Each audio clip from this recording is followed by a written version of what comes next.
Di abad ke-16 sudah ada yang namanya Kampung Cirende, dan di dalamnya ada warga adat.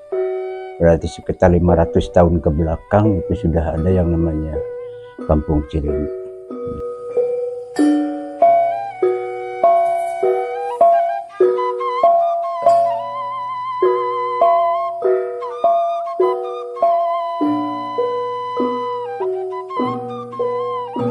Di Cirende ada yang namanya budaya makan singkong, termasuk sampai hari ini, detik ini, Abah sendiri usia 62 tahun itu yang nggak pernah makan beras.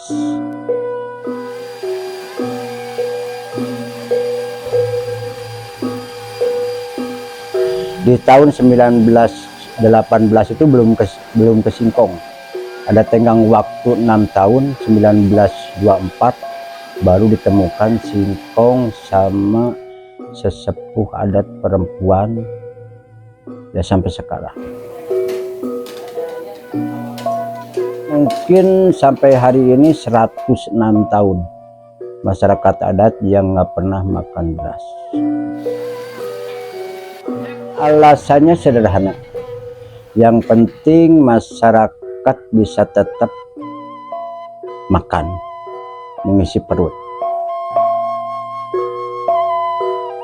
Di kata-kata itu betul, nggak punya sawah asal punya padi, nggak punya padi asal punya beras, nggak punya beras asal nanak nasi asal makan, nggak makan juga asal kuat. Artinya udah dilaksanakan oleh masyarakat adat yang ada di Kampung Cirende. Dalam arti nggak makan itu nggak makan beras, tapi makanan itu memberikan kekuatan. Siapa yang memberikan kekuatan? Yang maha kuat, dengan cara mengkonsumsi singkong. Jadi kekuatan itu bukan hanya dari padi, ternyata dari umbi-umbian itu memberikan kekuatan untuk masyarakat. Seperti itu arti dari simbol itu. Karena awalnya Cirende bukan miskin, bukan tidak punya sawah, bukan tidak punya ladang, dan bukan tidak nanam padi, itu bukan. Ternyata kalau lihat sekarang harus menjadi sebuah tuntunan, karena banyak orang ketergantungan dengan yang namanya beras. Berarti kalau ketergantungan dengan beras, kita siap-siap ketergantungan terhadap negara lain. Itu yang kita yang harus dirubah itu, mindset itu dan pola pikir itu, atau pola makannya. Kalau makan tidak harus beras, yang penting masyarakat bisa bertahan hidup dan bertahan sehat. Jadi tidak harus beras. Kalau kita selalu harus beras, yaitu konsekuensinya kalau beras itu ya kita harus melihat alam.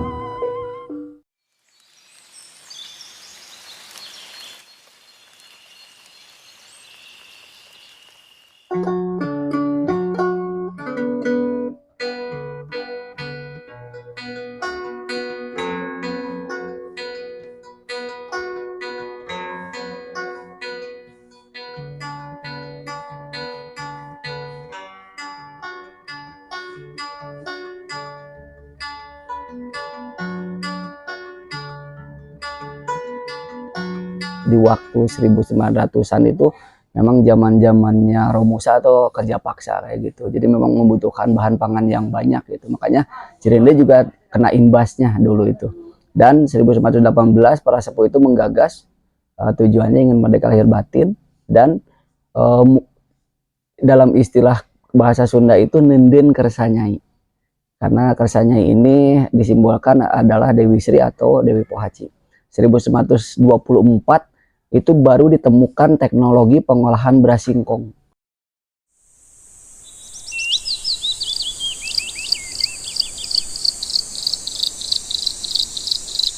Jadi masa 6 tahun 1918 ke 1924 itu katanya nyoba ke jagung, nyoba ke ubi, nyoba ke kentang, nyoba ke talas dan sebagainya. Dan 1924 baru ditemukan teknologi pangannya oleh Ibu Omah Asnamah. gitu. Dan 1964 Ibu Oma Asnama juga mendapat piagam penghargaan sebagai pahlawan pangan. Nah, dikenal sekarang itu teknologi pangannya itu adalah dikenal 7D. Singkongnya dikupas, dicuci, diparut, diperas, dijemur, ditumbuk, diayak. Itu teknologi pangannya.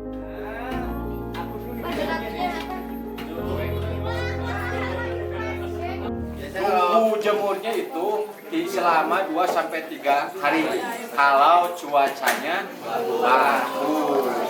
Tapi karena orang Cirenem orangnya sakti-sakti, ganteng-ganteng, sama cakep-cakep, ya cantik-cantik. Jadi proses penjemurannya akan kita persingkat menjadi 1 detik saja.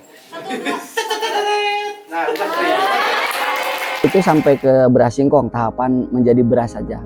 Cara menanak nasinya itu beras singkongnya itu dari 1 kilo itu dibibis pakai air 1 liter, diaduk sampai rata, baru dikukus 15 menit sampai 20 menit udah siap makan. Biasanya 1 kepala keluarga itu berperan semuanya. Bapak itu biasanya nyangkul di kebun, mengolah kebun. Ibu biasanya membersihkan dari 1 tahun ini ada pembersihan kebun. Biasanya dikored, kalau istilah dalam bahasa Sunda itu dikored. Nah, terus dipanen. Nah, dipanen itu oleh bapak biasanya diangkut ke rumah. Nah, di rumah itu oleh ibu-ibu juga diolah. Oleh ibu-ibu diolah cara pengolahannya itu yang pertama kan dikupas. Nah, pengupasannya itu oleh ibu-ibu biasanya. Ibu-ibu, terus ada proses penggilingan oleh bapak lagi. Setelah itu diperas oleh peran ibu juga, ibu diperas. Setelah itu nanti ada penjemuran lagi. Nah, penjemuran itu biasanya ibu bapak itu biasanya jemur. Itu kalau untuk menanak nasinya itu pasti oleh ibu. Karena ini udah keluar ya penelitiannya. Jadi kalau dibandingkan dengan beras beras singkong dan beras padi itu, yang pertama itu nasi singkong ini glukosanya lebih rendah. Jadi glukosanya, kadar gulanya lebih rendah, terus seratnya lebih tinggi. Itu. Tapi kalau kandungan yang lainnya kurang lebih hampir sama.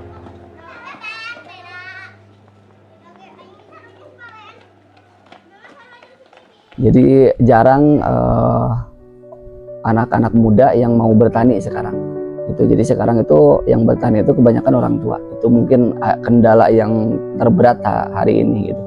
Tapi bukan berarti tidak bisa. Nanti ke depan juga mudah-mudahan sih ada program lagi mengajak petani-petani milenial ini, apalagi kaum Z ya, itu bisa bertani lagi ke depannya.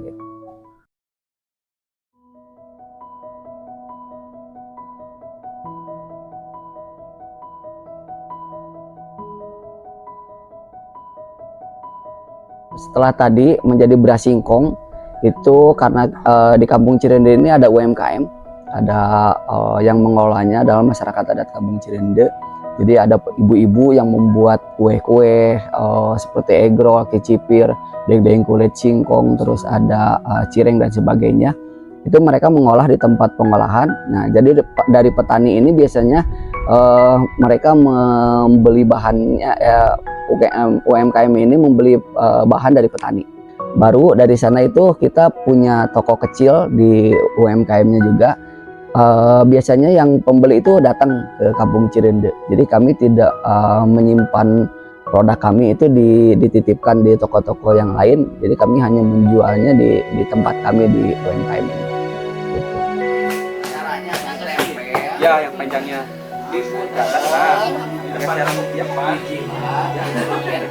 karena sudah mulai dikenal masyarakat luar gitu, terus banyak juga kunjungan yang datang. Jadi mereka itu seneng, banyak juga yang datang ke Kampung Cirende hanya membeli ini gitu. Terus di hari Minggu juga kami kan ada apa ya istilahnya, buka khusus gitu untuk wisata kuliner gitu. Jadi ada yang sepedahan, ada yang lari dan sebagainya. Itu hanya untuk membeli produk kami yang serba singkong itu. Jadi ada kalau pagi-pagi biasanya kita ada yang kue-kue basah gitu. Jadi kayak awuk, ada sorandil, terus ada juga minumannya bandrek itu dijajakan di tempat UMKM itu. Jadi khusus untuk hari Minggu memang wisata kuliner ya, yang wisata kuliner tidak buka kunjungan untuk kegiatan. Untuk kesejahteraan kami hanya memang sih sampai hari ini baru hanya yang terlibat di kegiatan UMKM saja gitu, belum melibatkan warga sekitarnya gitu. Tapi dari kegiatan banyak yang kunjungan ke Kampung Cirende juga warung-warung di sini juga mulai banyak yang beli gitu, karena misalkan ada yang ngopi, ada yang jajan dan sebagainya, itu banyak juga. Para pedagang-pedagang juga yang kadang-kadang dari luar juga banyak yang hanya menjajakan cilok dan sebagainya, itu banyak juga gitu. Jadi tapi memang hanya dirasakan oleh yang dagang saja gitu, yang datang ke sini dagang menjajakan jajanannya atau warungnya itu di pinggir jalan.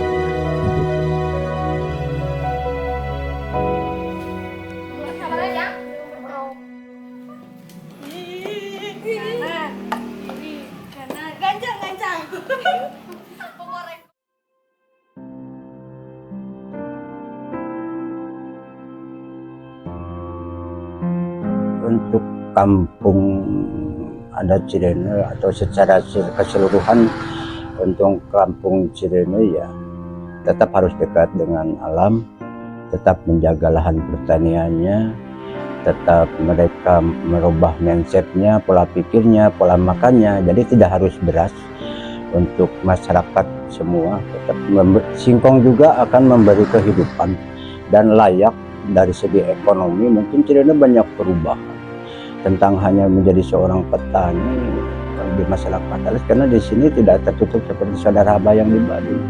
Dari pendidikan secara ekonomi mereka anak-anak adat sudah jadi sarjana yang masih kuliah. Berkendaraan, rumah-rumahnya itu banyak perubahan dari segi ekonomi untuk masyarakat kampung Cirende. Pesan Abah untuk masyarakat adat atau masyarakat yang ada di kampung Cirende, tetap mereka menjaga lahan pertaniannya, menjaga tanaman singkongnya. Jadi tidak pernah malu dengan hanya memakan nasi singkong. Ini harus menjadi sebuah tuntunan untuk orang banyak. Jadi supaya mereka tidak ketergantungan dengan yang namanya beras. Ternyata ya dibuktikan, ya pesan kami bisa bertahan masyarakat adat mengkonsumsi singkong sampai 106 tahun, itu sangat berkesan. Untuk masyarakat yang ada di Cirende atau masyarakat di luar kampung Cirende, silahkan mencoba, bukan hanya beras untuk menjadi sebuah kekuatan, termasuk umbi-umbian juga memberikan kekuatan dan kehidupan. Secara ekonomi itu banyak perubahan untuk kampung Cirende. Itu barangkali. Untuk kesan-pesan menjadi pengolah di Kampung Cirende ini banyak suka dukanya sebenarnya, tapi lebih banyak sukanya sebenarnya. Jadi akan bisa bangga jadi orang Cirende, bisa berinteraksi dengan masyarakat dari luar, bisa banyak keluarga, kerabat dan yang lainnya sebenarnya. Harapannya Kampung Cirende ini bisa terus lestari. Untuk harapan usahanya mudah-mudahan bisa terus berkembang ke depannya dan bisa mensejahterakan para warganya. Akan sebenarnya berbangga dan berterima kasih kepada karuhun akang, leluhur akang yang telah mewariskan kebiasaan ini, kebudayaan ini, dan akang akan terus menjaganya sampai nanti anak cucu akang mudah-mudahan sih bisa menjalankan, melestarikannya terus. Itu sih.